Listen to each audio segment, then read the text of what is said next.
Welcome to News on AT International. I am Minna Daniels. Let's begin with the headlines.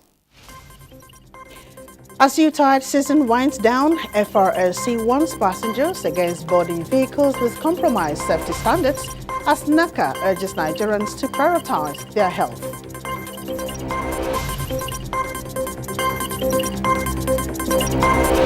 Nigeria inches closer to achieving 15% health budget benchmark set by Abuja Declaration in 2001.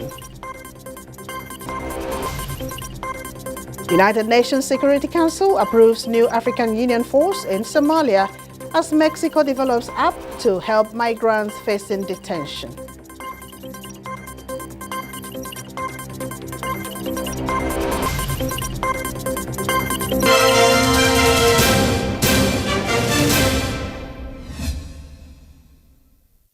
Chad military and nomads voted on Saturday in general elections that are portrayed by the president as a key step in a transition to democracy, but are boycotted by opposition parties. Reports say for most people in the Sahel nation, the election to select a national parliament, regional assemblies, and local councils will take place on Sunday from 6 a.m. to 5 p.m. But members of the armed forces and the nomadic tribes were summoned to vote on Saturday for logistical reasons. The opposition has dismissed elections as a sham. No campaign, no vote on December 29, stay at home, and asked others to do the same. The main opposition Transformers Party urged voters via Facebook. Nevertheless, around 45% of the country's 200,000 nomads and 45,000 soldiers had cast their ballots by midday, according to initial estimates. Voting is taking place against the backdrop of carrying attacks by jihadist group Boko Haram in the Lake Chad region, the ending of a military accord with former colonial master France, and accusations that Chad is interfering in the conflicts ravaging neighboring Sudan. The government of President Mahamat Idris Deby Itno has presented the weekend elections as a key stage in the transition to democratic rule. The 40-year-old Mahamat Deby took power in 2021 after the death of his father, Idris Deby Itno, who had ruled the Sahel country for 3 decades. Deby Jr. won a 5-year presidential mandate last May in a vote the opposition denounced as fraudulent. The last legislative elections date back to 2011.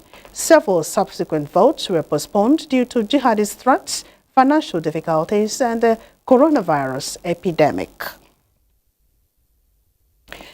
And Senegalese Prime Minister Ousmane Sonko has addressed Parliament as he laid out his plan for the next 5 years of government to pull the country out of 3 years of economic and political turmoil. Prime Minister Sonko said the Senegalese people voted clearly and overwhelmingly for the project of a sovereign, noting that it is essential to make change of a depth and scope like has never been seen in the country. Ousmane Sonko also says that his government would submit legislation to repeal a law by former President Macky Sall granting amnesty for deadly political violence. The controversial amnesty was granted just before March 2024 election as Sall sought to claim protests sparked by his last-minute postponement of the vote in the traditionally stable West African country. Critics say the move was to shield perpetrators of serious crimes, including homicides committed during 3 years of political tension between February 2021 and February 2024. The United Nations Security Council has approved new African Union force in Somalia, making a further step in transitioning national security responsibilities to Somalia-owned forces. Let's join Kolo Mohammed for more. Adopting Resolution 2767-2024 by a vote of 14 in favor and none against, with 1 abstention, United States. Will those in favor of the draft resolution contained in document S/2024/961 please raise their hand? Those against? Abstentions? The Council authorized African Union members to take all necessary measures for 12 months starting 1st January 2025, in supporting the federal government of Somalia in degrading Al-Shabaab and affiliates linked to Islamic State in Iraq and the ISIL. The Council also welcomed the progress made so far by Somalia in assuming progressively greater responsibility for its national security, including the Somali Security Forces taking over responsibilities from 7,000 drawn-down ATMIS forces since 2022. African Union member states were authorized to continue to deploy up to 12,626 uniformed personnel, including 1,040 policemen, to ASUM until 30th June 2025 and to complete by the date of the realignment of all African Union troops. The text contains a section dedicated to financing African Union peace support operations through UN-assessed contributions. Kolom Muhammad, NTA News. And Mexico is developing an application that will allow migrants warn relatives and local consulates if they think they are about to be detained by the U.S. Immigration Department, as those displaced in South Sudan return after fleeing violence. Again, Kolom Mohammed tells us more. The move in Mexico is in response to President-elect Donald Trump's threat to carry out mass deportation after he takes office on January 20th, 2025. The app has been rolled out for small-scale testing and appears to be working very well. Mexico's Foreign Affairs say the app will allow users press a tab that will send an alert notification to previously chosen relatives and the nearest Mexican consulate. United States authorities are obliged to give notice to home country consulates when a foreign citizen is detained. In other news, thousands of people have been forced to flee their homes in South Sudan's western equatorial state following weeks of violence in the town of Tambura and the surrounding areas. The United Nations had to step in. We are trying our best from the army side to monitor the situation, to carry out patrolling in the area, and we are trying to take the situation under control. Residents say they have been in the bush for close to 2 weeks. Now they have run out of supplies, including food and water, and must return home if they need to stay alive.